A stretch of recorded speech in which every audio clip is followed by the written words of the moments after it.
Greedy Vance, cornerback at Florida State. You watching the Fan View podcast.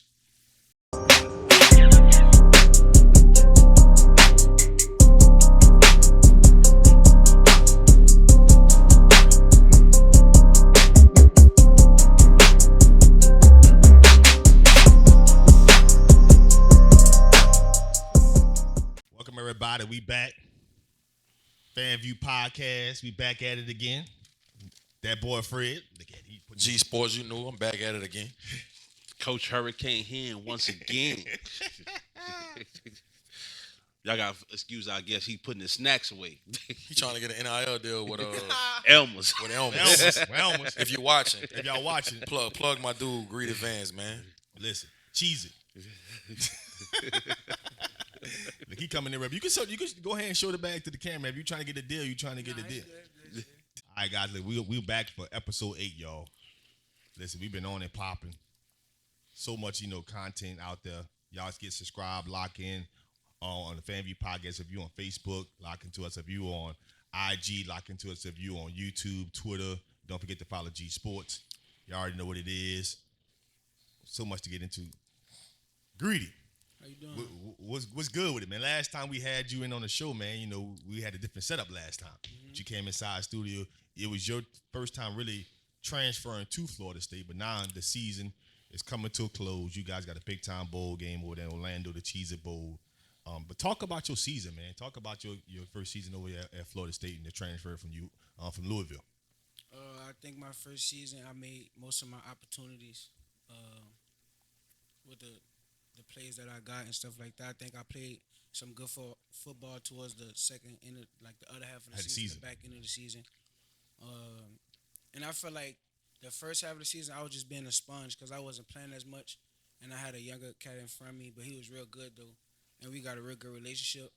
And I was just learning from him and stuff like that. And then when I was getting my opportunities here, and I was making most of it, and my reps went up. So Yeah, it is. Look, Y'all, two of y'all games, y'all lost by a combined, I think, 5 points. You y'all lost to Wake Forest by what? No, y'all lost to NC State by 2. NC State. You lost to Wake Forest, I think, by I think three or something like that. 4. It was real close. Close One possession. game. Clemson, I think y'all lost by 7. Because y'all could have very well been undefeated, this season.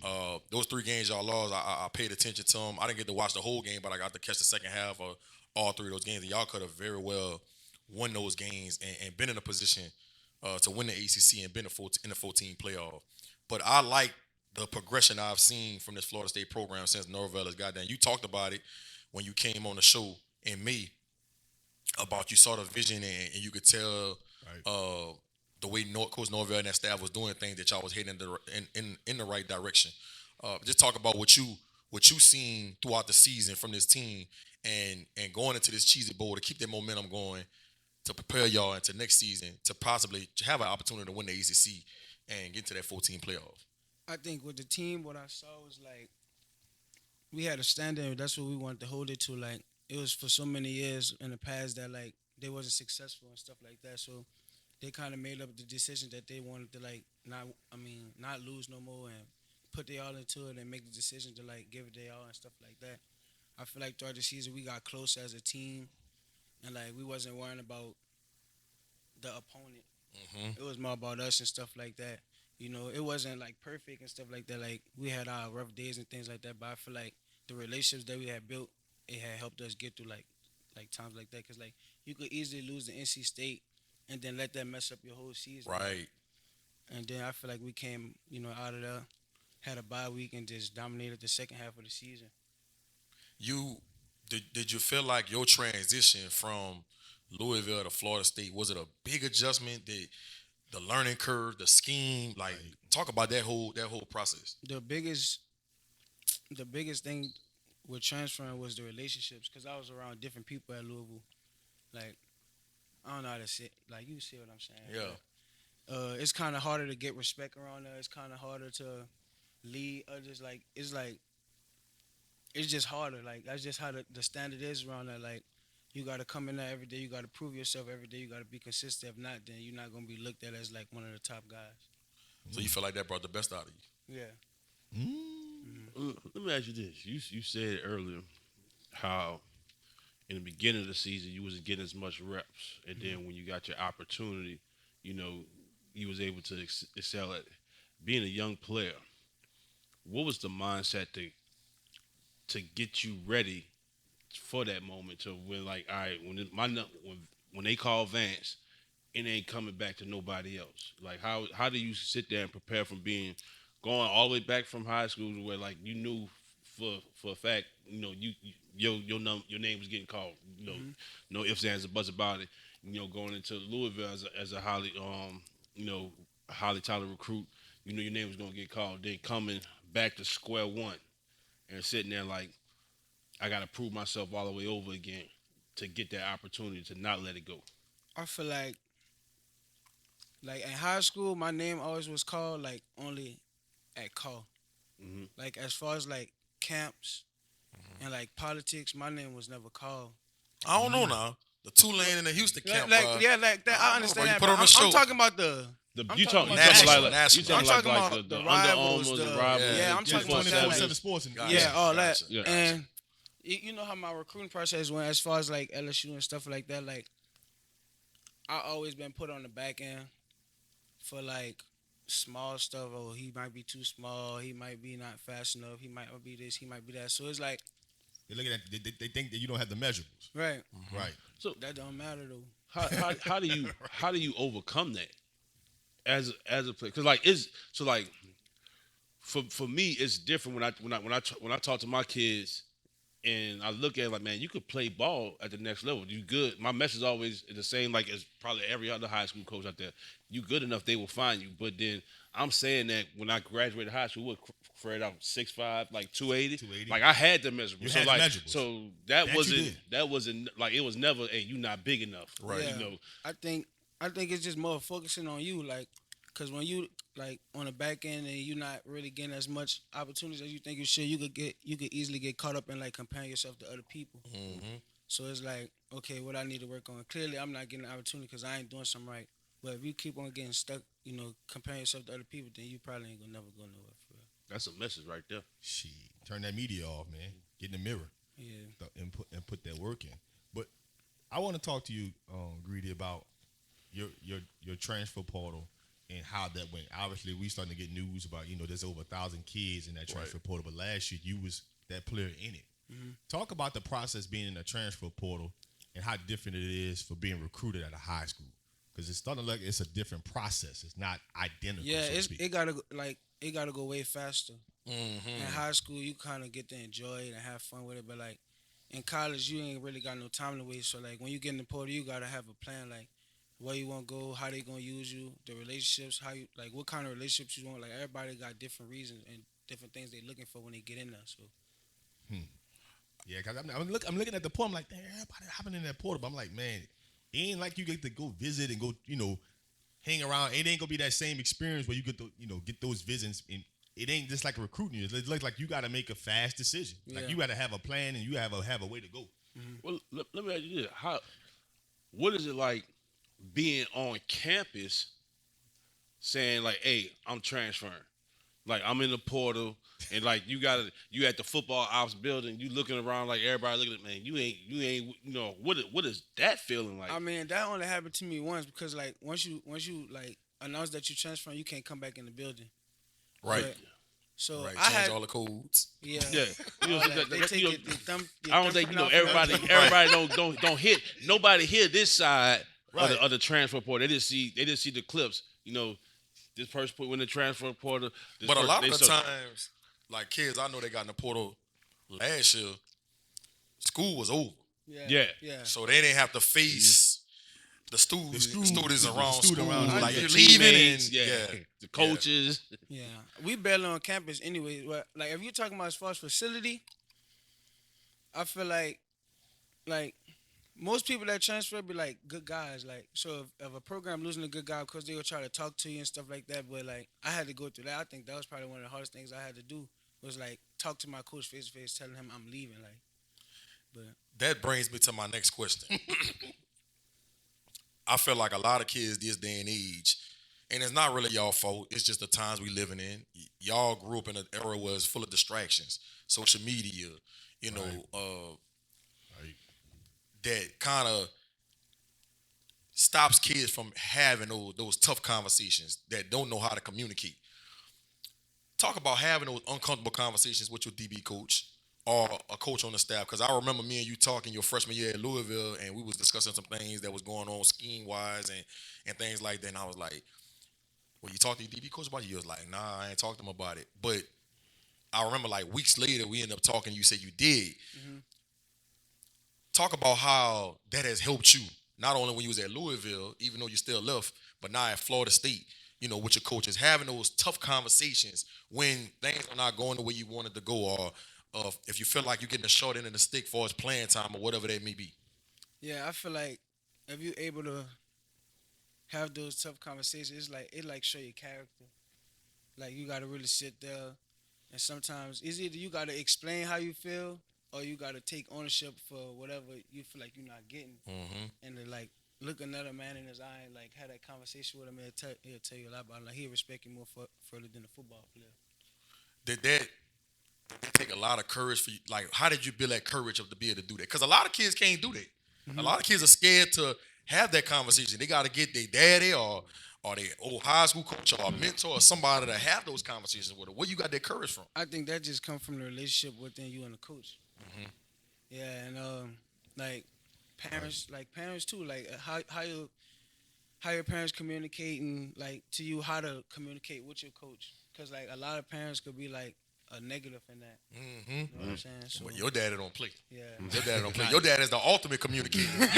He gonna make you talk. He gonna make you talk. But the pick on what G is talking about, right? Is that because people have parents involved in a lot of their decision making.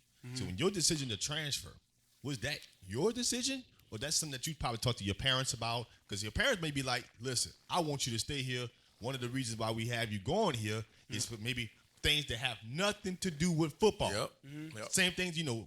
They thinking about when you put when time for you to put the cleats up, when it's time for you to put the hammer down, and you got to do something that's not football related. So talk about that, the kind of decision, you know, because was that fully your decision to transfer, or that's also your parents were just as supportive in you transferring? no, that was 100% mine. So your daddy didn't agree with it.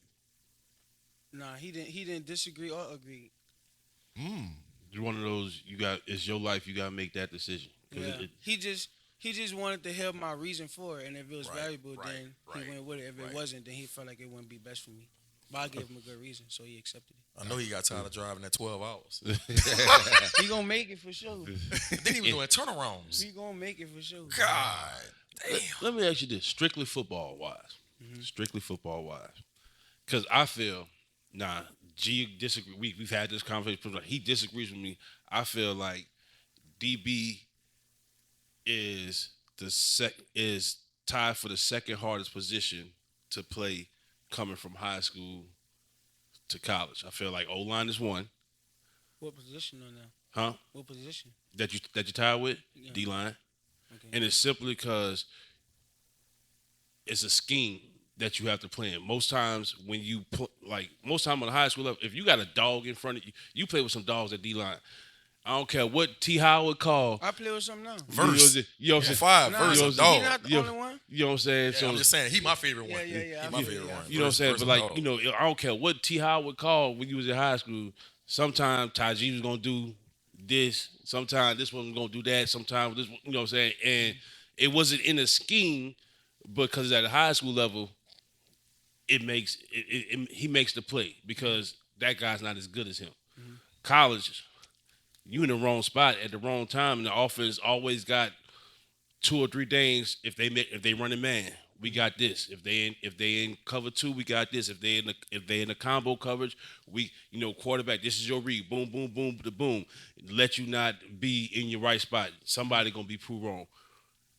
How do you prepare yourself in college to get right in the scheme, but also excelling at what Greedy does best? I think that's come from a team thing, cause like you can't just focus on how you gonna fit in the scheme, cause like it's not just you in the scheme; it's the other 10 people too. and we got good coaches, but all we do is run man. So it's like What you love. yeah, like my defensive coordinator know his personnel. Like that's probably one of the coaches I know that know all his players like the back of his hand, football wise. Like he got relationships with us. Don't get me wrong, but like football wise, he know exactly what we can and can't do. So, like, what gives I guess the best way to describe like what gives you that confidence and like The confidence is this. I'll give you an example. We Here we playing go. Florida, and that's the game I was coming for. the little receiver. Pershaw, Yeah, Yeah. Pershaw. He was doing good, or whatever. Mm-hmm. And he had a good game. Coach Wood called me on the phone. He said, "Look, So Wood be up top. we'll be up top." He said, "Coach Fuller just asked me what I need to do." I said, "If you put Greedy on him, he probably won't catch a ball the rest of the game." Was it because? So look, But you, and he a bigger receiver too. but you see, like that, like that's why I had to ask the question because like certain people don't like. I know, like from high school and all that stuff, that you're not your average DB. Right. You know, you think about it more of schematics and stuff. So like, how do you knowing that? Look, my safety know I'm gonna do this, so I can funnel him this way, or I'm in the slot right now. I got old boy to the boundary. I know he like to play like this, so we can mess up what they trying to do, knowing what we do schematically, understanding. As a whole, it's Yeah. just communication. It's like film throughout the week, practice, all that stuff count. Like it's all the small stuff that go into the game. So I love to hear young kids talk. But I think with Jamie, going all the way back to high school, he has always been a film junkie. And I think that's what has separated you from a lot of DBs, not only in high school, but probably at Florida State. I bet you if they probably look up the usage of how much film they watch, I guarantee he probably in the top 3. You know what I mean? And talk about how important that is, especially on that level in the ACC. You know, when you playing against some real juggernauts at receiver, that how watching film can always have you prepared and have you playing with that confidence on Saturdays. yeah, see, my whole perspective just changed when I got there too. Cause like when I was watching film, since we was watching man, since we played man, I was like, I'm gonna just watch the man and then that'll be done. But like we got calls, so instead of worrying about the offense, just worry about the defense, like rip lids or this communicating that, instead of just looking at the receiver thinking like what route concept you gonna get, cause like they can run any route concept. So yeah, but it's important though. It's important, and sometimes it's like it make you way more confident, and sometimes if you watch too much, it's like, all right, I don't need to be watching. Like I'm doing too much. I need to chill out. You feel like you start overthinking it. Yeah. But when they come out in certain formations, you didn't watch so much film. You're like, all right, I know what's about to come. I always try to remember at least like 4 or 5 plays. Other than that, I just play ball. Explain to me Being how instinctive. do you break it down? Like, what do you look for? Like, boom, like to give you your key. Like when you watch a film, like, all right, boom, is it the formation? Is it the alignment? It's the split. If they line outside the numbers, you know they about to do something inside. They line close. Inside, Yeah. So it's little things. It's really the split. Yeah. But it's so crazy how you could talk to some DBs in college. They don't understand. And they don't even pay attention to all that. Most of because you know it because you played it. Right. You know, DB is a prima donna position. You know, I said it. You got to be cocky. You know what I'm saying? But like it's one of you have to. If you go in there like if you sitting there, you line up against Julio Jones, like, man, he big, he this and that. You already lost. Right. You already lost to this day. But if you go up there, man, that's Calvin Johnson. Man, I don't care. Right. You know, he gotta get this off this jam. He can't accelerate. All he got is the height that Jesus. It's like it gives you a better advantage. Now we on the even playing field. Now it's technique versus technique. I want to talk about my dude Dave Johnson, man. Coach Yak. His room showed up this year, man. His room probably, no disrespect to no other positions on the team, but I think his room probably showed up the most on the team. Yeah. on the team. With Vance, Tofili, all them boys, Ward, they had a hell of a year as a room. Talk about Coach Yak, man, and I know you're on the defensive side of the ball, but just talk about what he has done at Florida State and his presence, having that Louisiana guy on the staff, and the video that I saw on Twitter with him taking the water gun and shooting the boys in the face during the punt returns. How that came about? I don't know. I think that's just something he been doing. We don't be out there for pre-practice, so I don't really see it. Gotcha. But as far as like Coach Dave, I think he just coached with a lot of love. That's where he get his respect from, and he keep it real. Like if you do something wrong, he gonna let you know, and if you do something right, he gonna let you know. But I think like when I first got there, and I saw he brought in the transfer when he brought in Trey, and then like 2 weeks later, I saw all of them like this. I'm like, damn. Right. Cause I had just transferred in, but I didn't feel it in my room yet though. Like it's there now, but I didn't feel it that Right off fast the though. bat. Right. And It then was when I saw adjustment. them, I was like, damn, like them boys got close fast as hell. Why the hell I can't get like that said a lot. But though. what helped you to help create that bond? Like, what was some of the things that had to happen? Like, was it something that had to happen on the field? Was it something that had to happen? It was different with different people. Some people I had to have one-on-ones with. Some people I had to work out with. Some Like people, one-on-one teammates? conversations. Like, yeah, teammates, yeah. Yeah. Some people I had to talk to. Some people I had to make plays for on the field. I want to respect you. Yeah. Yeah. Work hard in the weight room, work hard in conditioning, stuff like that. Everybody game, they just like have their perspective, They have their on how perspective. they want to respect somebody different. Right. Mm-hmm. I can understand that because everybody, views works. Everyone looks at work ethic different. Yeah. It's not looked at the same. It ain't looked at like, oh, because you spend more time in the weight room or you go out here doing drills. It's just, some people just their IQ for the game. Everyone looks at it a little different. So I can understand that, but I'm like, man, forget all that. Yeah. We go see what's down. Yeah. If we got to figure this out this way, then so be it. Let me ask you this. Being that you come from a hellified high school program, how important is it what they put you through that what got Grady where he at right now? Super.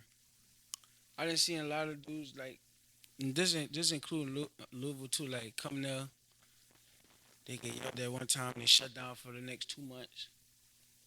Or they just like it's not bad because like you can't fault them for it. Because they never went through it. Yeah, they never went through it, but it's like going through college, you kind of understand like it's hard, but they really want the best for you. It's the same thing for college. It's just a business now.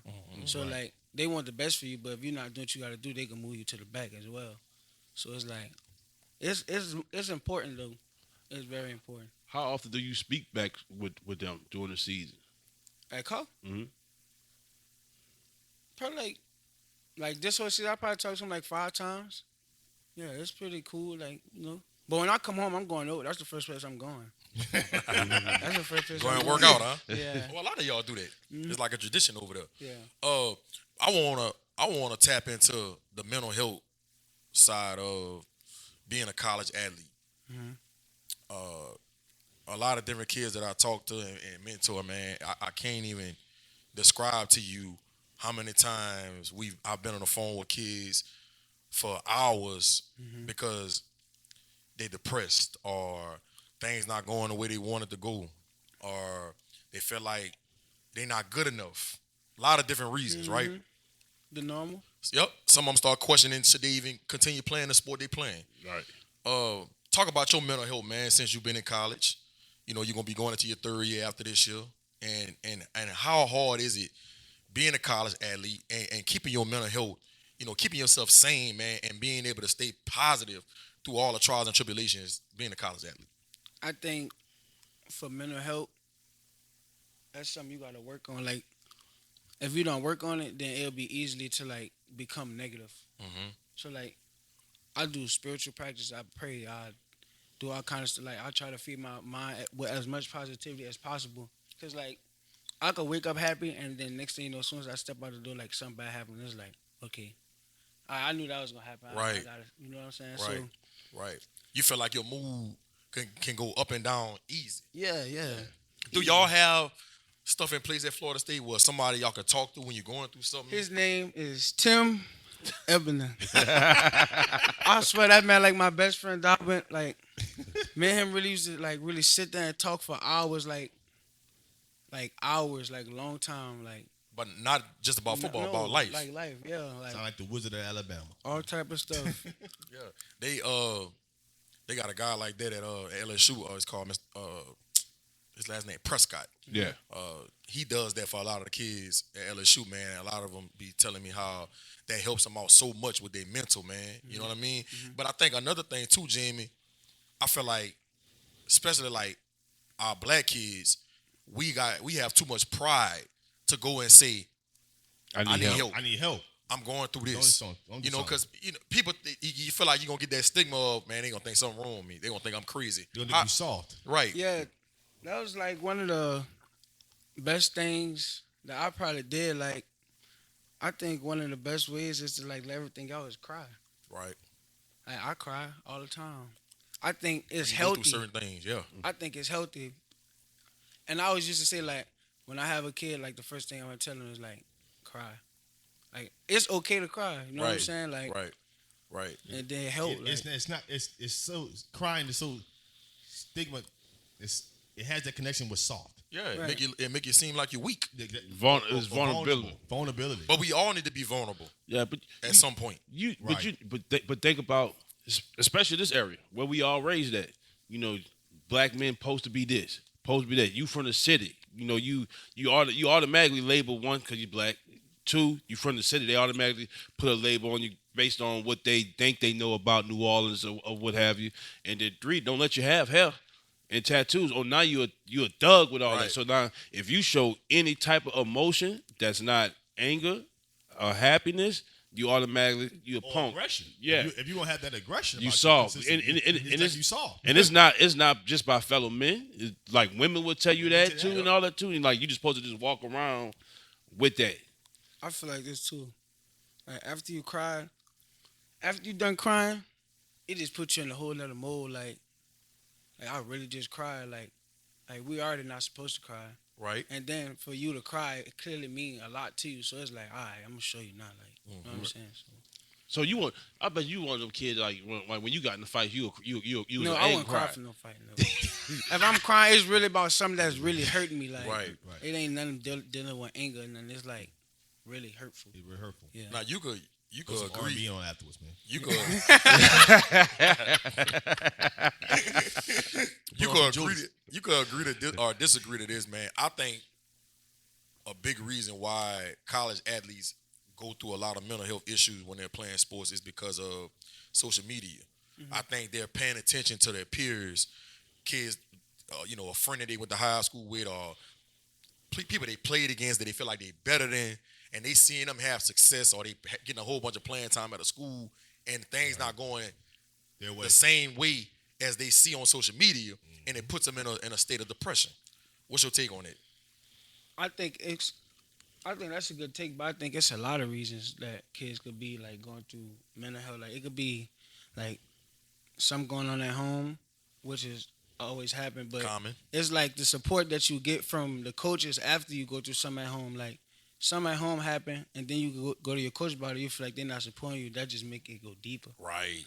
Or it could be something like you feel like you're not like playing your best ball.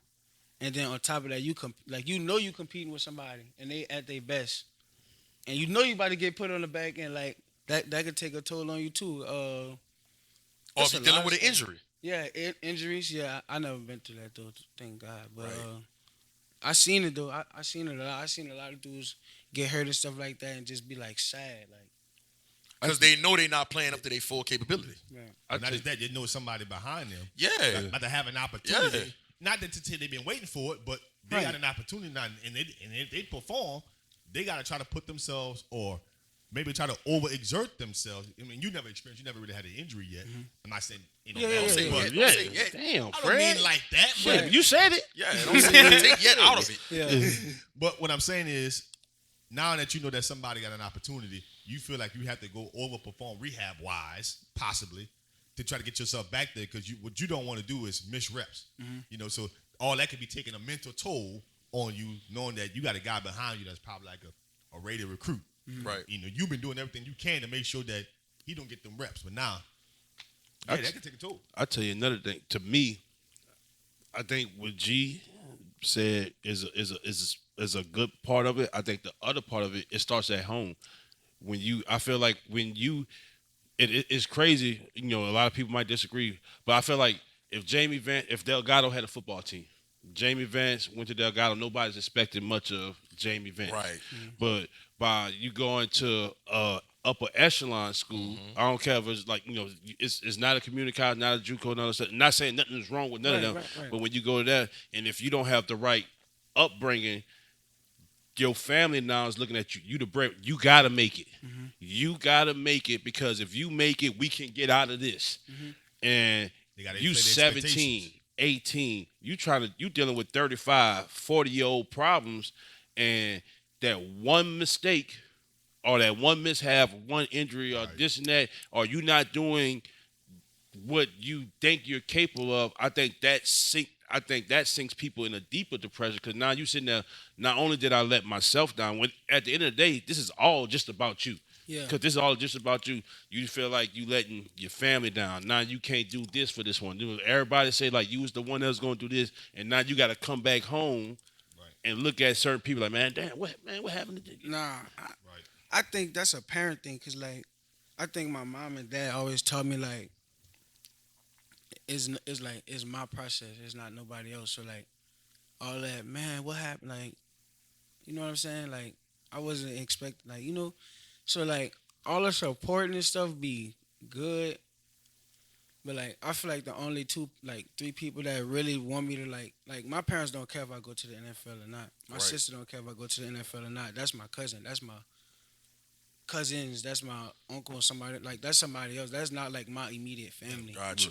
Wow. So it's like and it's cool to be around it and hear this sometimes like that, but like at the end of the day, that don't mean nothing. It's just like, you know what I mean? Yeah. Because you went to a high school where when I immediately said that, I immediately thought of two people: Gerald Willis, Speedy Noel, and shit. You don't even if Yeah, I feel like this.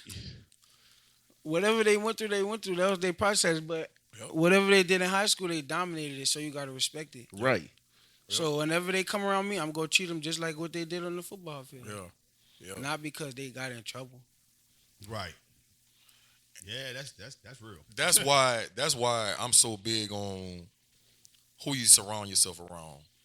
I think, as cliche as it might sound, birds of a feather. But it's Flock true. together. It's true. If you hanging around people, or associate yourself with people that's negative, if they don't understand this process, and that's what I try to tell a lot of kids. I'm like, y'all talk to all these different people and letting all these people in y'all space, in your head, and they don't understand what y'all go through as a college athlete. They don't understand the process. They don't get it. They're just a fan. And so when you're talking to all these different people and you got all these different voices in your head, I feel like that hinders you.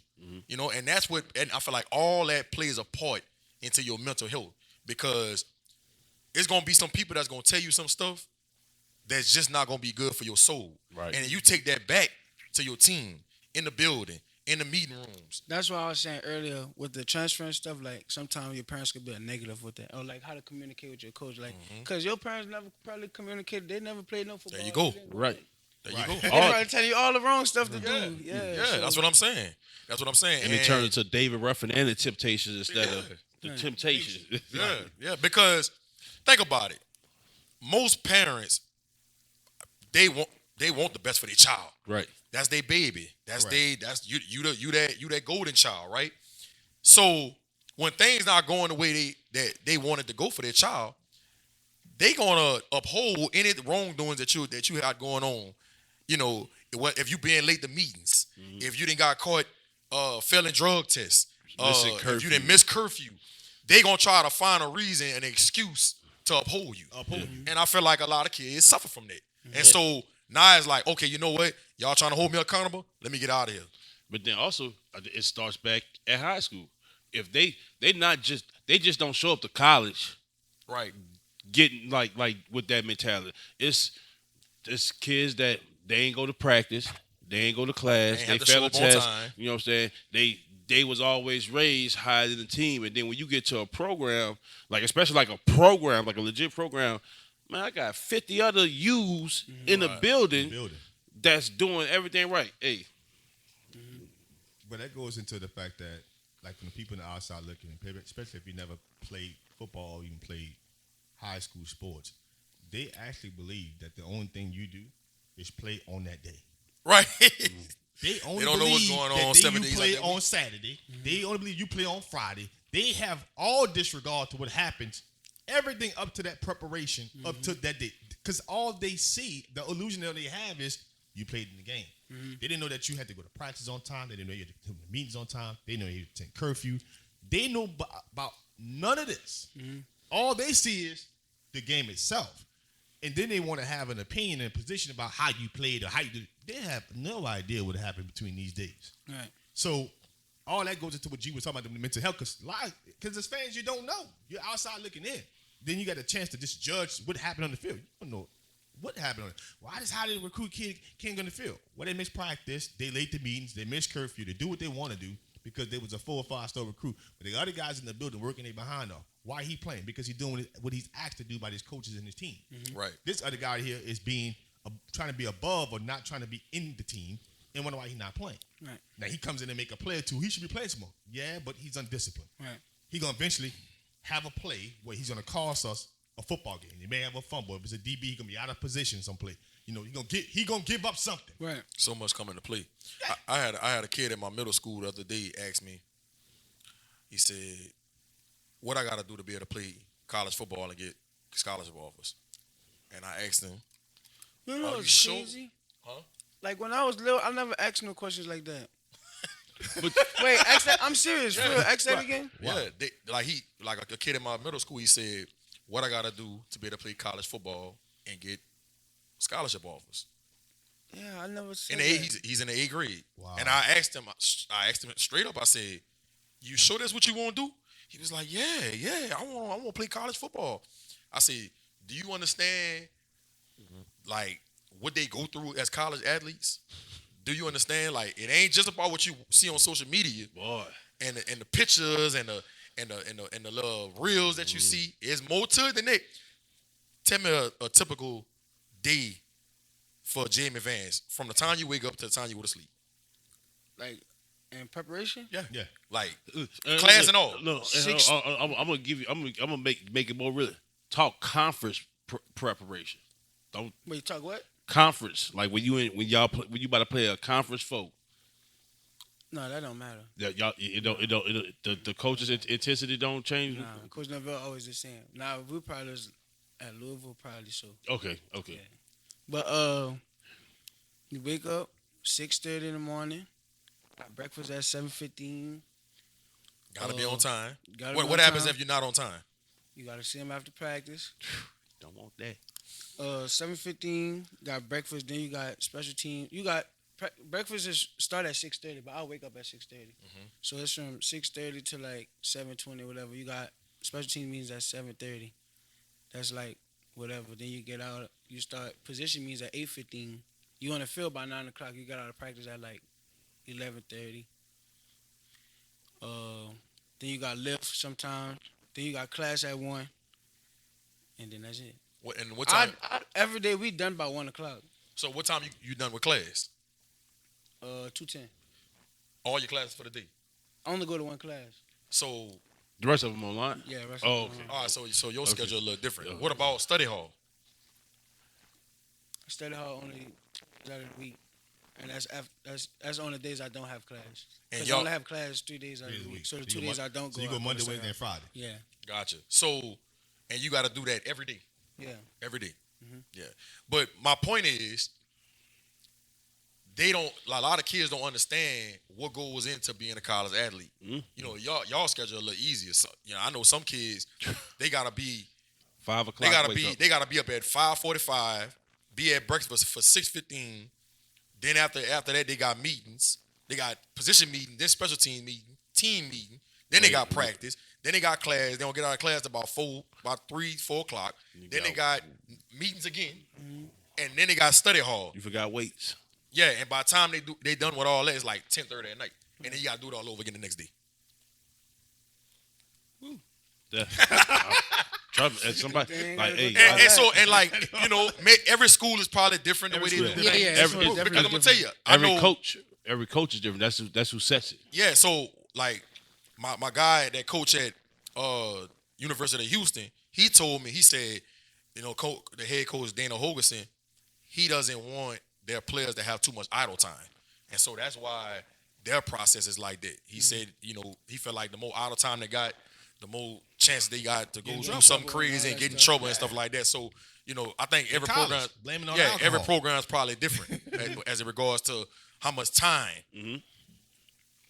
My coach, I had two coaches, and they mentality was like the Army. We want to do more than you That's how it do was at before 7. We want to do more in the day than before 7 a.m. before you do in your regular day. And like they believe that 5 o'clock. I'm talking about 2 miles, weight room. You know what I'm saying? The cafe ain't open at the time. You doing all this and practice, then breakfast, then you got like 20 minutes to go shower, change, class, then you got practice at 3. Be late. Yeah. Be late. What's your take on what Deion did at Jackson State those 3 years? The awareness he brought to the HBCU, and what was your mindset coming out of high school? As it pertains to getting recruited by HBCU, and what did you even consider it? I didn't consider it. But I think that's always because, like, how I was raised. Because, like, I had 2 cousins that went P5 before me. Like, the smallest camp I probably went to was Tulane. Like, everything was either, like, rivals, or if it was college, it was an LSU camp or, like, something like that. So, like, I always thought, like you know Big. Yeah. Like, I'm not saying nothing wrong with HBCU, but I never was like, oh, I won't go to Southern. I always wanted to go higher. So, Right. But when I got, like, recruited by Southern, like, I treated Southern like they was LSU. Like, if they call my phone, I'm gonna answer. If they text me, I'm gonna like, I never, like, downplayed them because of who they was. But so what you think about what Deion did those 3 years at Jackson State, and did you ever say to yourself, like, man, it'd probably be cool to be a part of something like that? Nah, I'm not saying that. I'm being honest. I'm not. Right. I'm not going over there. But how many championships he won? 2? Just 2. Yeah, 2 SWAC championships. Just 2. 3 years. Yeah, like. What it was his first 2 years though, or he didn't go his no, first no, year? he got destroyed his first year. Yeah, not his first year. He got won last year and this year. Their first year they was playing like in the spring. But we know how football go. Like even with Power 5 coaches, like if they new to the program, sometimes they first 3 like Coach Novell first 2 years. Like that stuff it was all a struggle. take time. Yeah, but I think he did good for him. But HBCU, you different kind of atmosphere though. Like you got a lot of people like us and stuff. That's why all the problems come in there. Like if it was probably a PWI school, it wouldn't like coaches at PWI leave all the time. It would never be no big problem. But HBCU coach leave, it's like all this commotion. So right. I think this is just point. this is just my opinion, and this is like one of the bad stigmas about the black community. We tend to put people on pedestals so much, like, hey, this person gotta carry the way for us. Like, hey, he can't leave, he can't do this, he can't do that. I guess I can say that because I'm a component of the HBCU. Right. You know, when I transfer that, the HBCU been like that.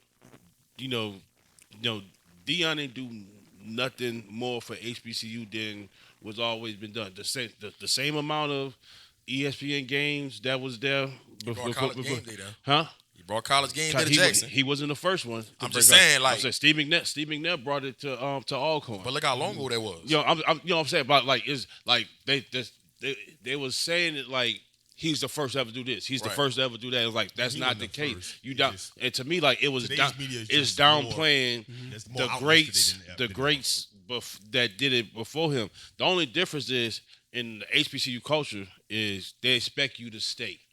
You know, but then also like Eddie Robinson, as great as he would, if he don't have 800 wins, nobody know who he is. Right. You know, Pete Richardson, as great as he was, if he don't have 700 something wins, nobody know who he is. That's the biggest difference. You know, between it all. My question would be, what's going on with Jamie outside of football? Like, what's your interests? What's your, you see a lot of people like doing like the NILs, doing like their own little stuff. Like we had Jaquan on last week. You know, he got his own little clothing line and stuff. Like what Jamie got going on for himself outside of being in that tomahawk? Like NIL? No, I'm just talking about like And life that general.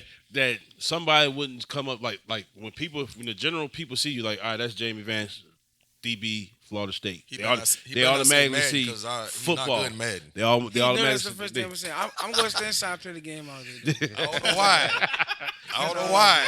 His stick game not like that, G. I don't know. 21. It's been a little minute though, so I ain't gonna cap too hard. Yeah, I'm nice, though. But I know the last few times me and him played, he had to concede. That was 2 years ago. Yeah, about 2 years ago. Some things don't never change. Some things don't never change. Whenever you want your rematch, you know where to find me. Yeah, I got you. Oh man, it's hard for me to get in Madden, man. Like I go back to my college experience when not first. I'm starting to tell everybody listen. That 04 Madden is the best Madden ever. Get over it. With Vic on the cover? Yeah. Hell no. Boy, you is trash. Hell no. You man, is all you trash. had to do is get Vic and just Run left, run right. Yeah, hell no. Who was a better Madden? The best Madden is the one right now. You gotta be crazy. I feel like every Madden every year I just- like it. Like I start liking it more and more every year. Well, it's probably just the PS5, I think. To me, the gameplay is just like it's too artificial. It's like it's hard to play now. Like the gameplay itself. When I played the 04 and 05 Madden, one when Ray Lewis was on the cover. When the hit stick first came out. Those two there are probably the best Madden. You know why y'all like the Madden back then? Because it was simple. Yeah. And all you had to do was have a little stick where you was good. Now you got to think. Yeah. You got to really think and understand schemes and formations. This You know is what a I'm saying? That's why- game. No, it's real. I'm telling you, That's the problem. It's It's the real game. You know what? You was a game day fan. That's what it is. No, I played game day. That's That's what why- I'm saying. He was a that's game why I day fan. always- I beat everybody Madden too. That's why I You ain't beat me. always You and ain't- Fred you ain't- and Fred, you ain't and get Fred a will stick. tell you. He'll tell you. At South Eastern, I ruled. I ran South Eastern and Madden. Norman did. Boy, you a damn lie. You a damn lie. Norman ran South Eastern 1 year when Vic was on the cover. Norman. So you saying Norman ran- stick? listen, So you said Norman ran in that so you Southeast. said Norman's Man, listen. stick game wasn't like that. Man, until no, 'cause 11. Norman played with Vic. Norman was good, but Norman played with Vic. Norman was better than me in Madden 1 year. The first year we got there, Norman when was- Vic was on the cover. Every year after that, I ran Southeastern, and I don't know how you don't remember that. I don't know about that. Anyway, I asked Brennan. ask him. He'll tell you. Man, bro, we used to be in the house. We lived together. We used to be in the house. They used to be side betting $400-$500 on me. Yeah, we used to be picking up. I ain't never. I'm telling you. No, G was good. Yeah. G was good. No, I was the best. I don't know about that. I don't know about- When you I see don't know about Norman, that. I don't know about DM and say, "Hey, that. I don't know about that. who ran South Eastern and Madden when y'all was there?" I bet you he gonna say, "Man, the first year with Vic, I was," but then he gonna say every year after that, it was me and 2K. My point is this about Madden. Me. It was my game. Fred wasn't wasn't even in the mix. I don't even know why he don't even. Boy, what? It was. Fred, I never even played you in Madden. It was Because you didn't want to. It was NCAA to me. That's why. I only played the elite people. Listen. Ooh. I beat everybody you think about. Casey, all them dudes. Casey? All them dudes was getting demolished. Now you talking about people in the G League, man. Like Oh, so- Chanel and them and all them dudes, I demolished them dudes. Listen, bro. So you Listen, playing? close. So you playing SEC? He playing Big 12. No, he playing. No. he playing Pac-12. D1 AA. No. Oh, Damn. G-Pilot ran college. Yeah. But Madden? 04 and 5? I'm telling you what I know, Man, this man. dude tripping. I'm gonna put somebody on speakerphone when we finish this podcast. Oh, My point is this about I'm Madden. telling you it was in 04. My point is Me this and about Norman played more until he beat me, but I almost had him skunked though. my point about Madden is this. It make you really have to think. Mm-hmm. You know what I mean? Like you gotta really like get on there, look what kind of formation they come out in, what kind of personnel they have, how they align, what kind of front they come in with their D line. They got a 30 front, 40 front. You know what I'm saying? You gotta really think to play, and that's why I always like Madden. I just like it's therapeutic for me, honestly. You know what I'm saying? So, and I think that's why I was like, not to toot my own horn, just being real. I think that's why I was always so good because I was always a thinker. I was always a student of the game, and I was good like with my stick work. You know what I mean? So, but whenever you're ready, bro, we can run that back though. I got you. We can run that back though. but he, y'all cut. Yeah, so the game. That's what you do. That's your all day. I'm about to start streaming, but I gotta figure. I don't know, man. Your TikToks is pretty impressive. Yeah. You got some impressive TikToks. I ain't gonna lie to you. I got a little. I just got on Audience the on that TikTok too. only because my TikTok wife. should be paying you. Only I because don't know my how wife. to get money from it. You gotta become an influencer, man. Is that what it is? You definitely could get paid for TikTok. Yeah. You definitely could do it. You definitely could do it. You be streaming your TikToks? I don't stream on that. Oh. Make videos. Make videos? Yeah. Yeah. Madden? Yeah. You need to get your Twitch game on. That's what my style. Yeah. Get your Twitch. Chauncey going to be doing it. He be streaming his games, and man, he be having a lot of people chiming in. A lot of people. That's a more bread you can be putting in your pocket. Yeah. It's not like the game. You need some money. You know that. Yeah. Whatever J. Anthony Brown said on Drum Live. Yeah, yeah. My dog Jamie, man, appreciate you coming on the podcast, bro. Can't wait to see y'all go against Oklahoma for the Cheez-It Bowl. Cheesy bowl. Hopefully you get your fourth pick of Don't you the. bust up with some of them cheese? Hopefully you get your fourth pick of the season. Yeah. I know you gonna get some PBUs for sure. Yeah. I think what you was third in the ACC. For interceptions? Yeah. Yeah, tied at Yeah, third. tied at third, man. That's a hell of How did it a. feel to get that first one under your belt against your former team, by the way? Ooh. But didn't you get your first interception against Louisville? Boston College. Boston College. College. Okay. Yeah, Boston College. Wrong But how, color. but how did that feel to get that first INT? It Just to felt get out good. the way. I knew it was really. I really got on one of our favorite third down calls. My favorite third down call. It was an all-out blitz, so the ball had to come out fast. Mhm. Right. But I mean, I caught the pick, but it was good. It felt good. Just to get it out your system. Like, I you know liked what? it. Miami was my favorite one though. Probably Right. just because of the game. Yeah. Because I played in the Louisville versus Kentucky rivalry, but like the rivalry, the Florida and Miami rivalry, totally different. Oh yeah. Oh yeah. Totally different. Oh yeah. That. But y'all beat the hell out of Miami though, so that wouldn't. Yeah. But the Florida game, yeah, that was a good one. That was my a good one. favorite game. Florida game. That game was so loud. Before we let you go, best receiver, best quarterback you went against this season Quarterback probably Sam Hartman. from North Carolina. Okay. No, I said Sam Hartman. What's his name from Wake Forest? Oh, I don't know the quarterback from Wake No, Forest. that- He good, that- though. I that- forgot his name. That is his name. He's from Wake His Forest. name's Sam Hartman. Yes, right? yes. Sam Hartman All from right, Wake Forest. all right. Yeah. Receiver. Clemson got a little freshman receiver number 0. He pretty good. Not Shipley, huh? No, he played No. running back. Shipley do play running back. He They used put to that play. receiver too, though. He used to play He receiver. Yeah, they put him all over. He probably was like the most polished receiver I played against, but like he didn't do. He did do. He scored. Yeah, he scored on us. Let me ask you this: what was that kid that you lined up in front of that ran a 9 route and you like he got that gas? I gotta back up a little bit on him. No. You, And I played nickel, I know. but none of them ran no 9 ball on me. No, I'm saying, no, like it was no kid that Look talking about like I probably somebody got to step on me if like my technique was wrong, but like as far as me like doing everything right and them still running right past me, it never happened. Jamie will get his hands on you. It never happened. You do a good job staying over the top. But I did play some fast. Like we played. His name's Xavier Flowers. He played Boston College. He pretty fast. I mean, you go against Jakai in practice too. Jakai pretty Yeah, fast. Zakai fast. He Yeah. can roll. yeah, but his big head self. You talk about somebody that run funny. Hey, we got some fast receivers. You though. talk about somebody that run funny, but Jakai run funny. Johnny. He gotta get that. It's like he get that. He Who got fast out of him, head. Jakai?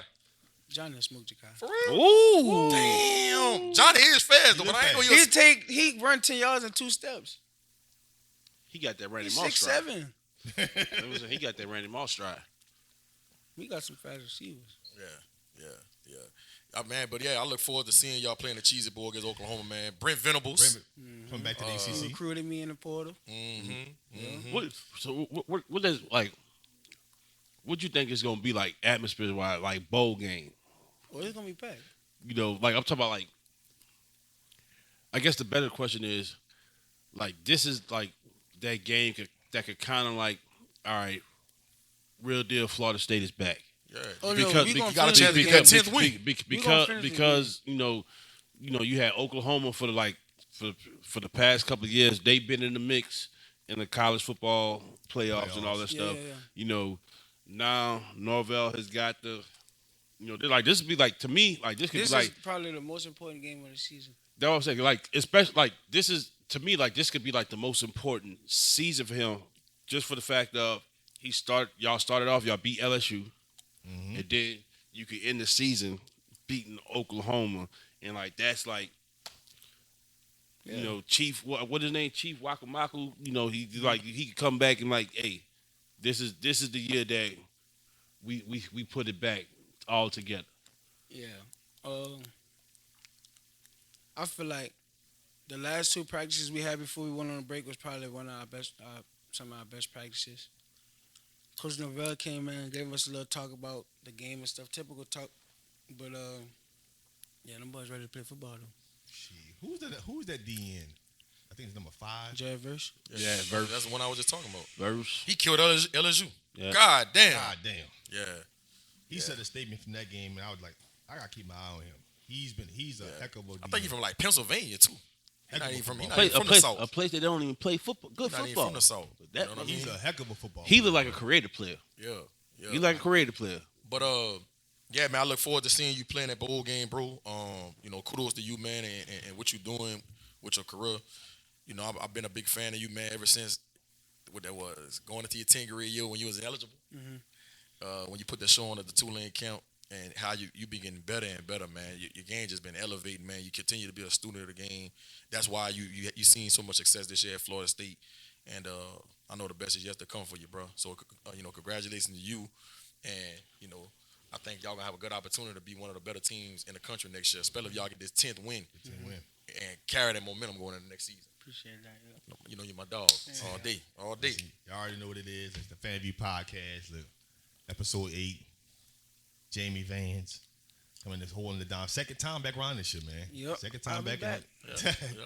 Look, we're looking forward to you, man. Looking forward to your upcoming season, your upcoming success. You know, and hopefully, by the time next year comes around and those rankings do come out for the ACC, some of the top DBs in the ACC, I'm definitely looking forward to seeing your name on that list for the mark that you made this year inside the ACC. Yep. I'm just proud of you, man. Just keep doing what you're doing. Just keep putting that work in, man. Just keep grinding and disregard my injury. Nah, you just Hate, man. I just want to say, man, just keep up the good work, man. Stay positive like you're doing, and like G said, keep that circle clean. Keep that's like, especially with you being away from home and college, which is not necessarily the bad thing, but like, you know, keeping them locals away from you, you know, and keeping that circle tight knit, man. That's the best thing for you. Listen, y'all already know what it is. Listen, like, subscribe, comment, share. FanView Podcast, episode 8. Listen, we got more in tune, more in store, more content coming, y'all. We appreciate it. Again, we about to get in and wrap up. I'm that boy, Fred. G-Sportz, man, signing out. Coach Hurricane Hen. Back at it again. You did. And again. Again.